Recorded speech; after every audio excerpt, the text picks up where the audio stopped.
Unbelievably crazy week last week, and great high and beating number one ranked team on the road in LSU, and then getting just beat up by JMU in the same week was a array of emotions that I don't think any of us have gone through in quite some time. I've been on both ends of it quite a bunch, and so that's baseball. We'll turn the page this week, get ready for a 5-game week, and take on Southern tomorrow night at 6, and then a really good Northwestern State team the following night, Wednesday at 6, and then absolutely great Coastal team who's having an unbelievable season, especially offensively this weekend. So it's a great opportunity for us to bounce back, respond, and show everybody what we're made of. How do you do that? After the weekend, what's the way that you want this team to respond? You just stay the course and you just keep showing up. And what most common folk do is they shut it down, they quit in their own mind before the best part. And believe it or not, these are the best parts coming up. I mean, school's going to be out after next week. There's no school. It's just baseball. And that, to me, is the mark of a really resilient team that I've been blessed to have a lot of, that we just outlast people. And every time somebody writes you off, somehow, some way, you respond and come back.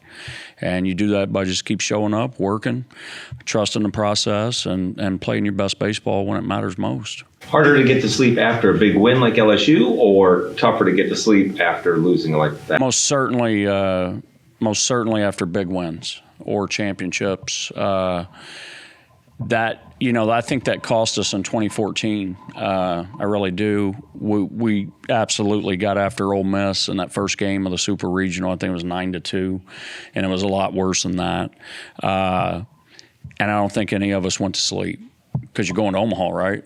And that was the assumption. And I think all of us at that point in time were probably that cocky about it. And so we come out the next night on probably no sleep and, lose it late. But I know I'm off track here. But after losses for me personally, I go right to sleep. The hard part's right when you wake up. And it's that hungover feeling. And it's that, oh, no, where's my truck feeling. I used to be a drunk, so I know that. It's that feeling right there. And then that hits you, and it's hard to get past that if you're any type of competitor. And so, yeah, to answer your question, it's definitely after big wins, it's hard to go to sleep because you just replay it in your mind. And for me personally, and it's just is. Thought it was a great night Tuesday, though. And as equally great a night as it was for everybody Tuesday, it was probably as tough a way to lose on Friday. I would like to say that it's easy to bounce back after something like that, but it's most certainly not. And to bounce back after something like that would require an unbelievably great pitching effort. And that team's put up offensive numbers all year, even in their losses. And that park is very conducive to hitting. And that's where my disappointment was. I thought we would go in and outslug them, and just never could get on track. I think we were outscored 32-14. We stranded 31 runners. Just didn't play good baseball. Now, in fairness to them, I will say this, and I told Kevin this morning. Every time we did execute something, a pitch, it found a hole for them. And every time that we did have good at-bats, not every time, but I bet there was 20 times that we caught a ball right on the nose, it was caught. And that's baseball.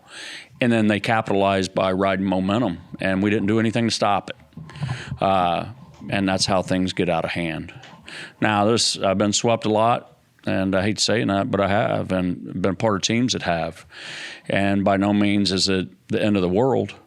It's a setback, most definitely.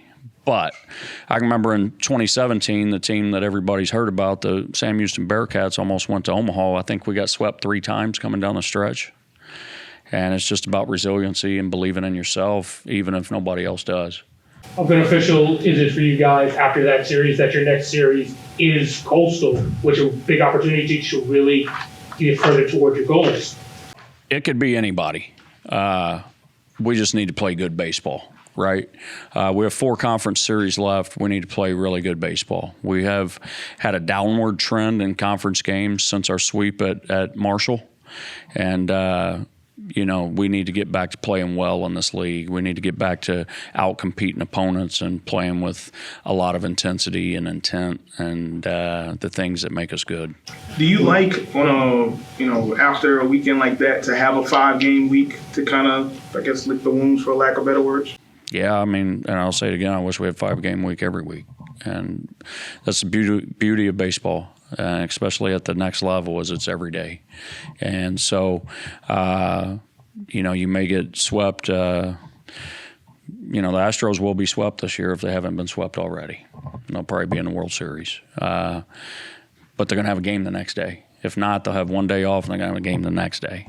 And that's the beauty of baseball, and that's why I could never coach football, because I would be the absolute worst loser ever. After a pitching weekend you had, do you just flush it, or do you need to make some changes? No, I'll work to fix it.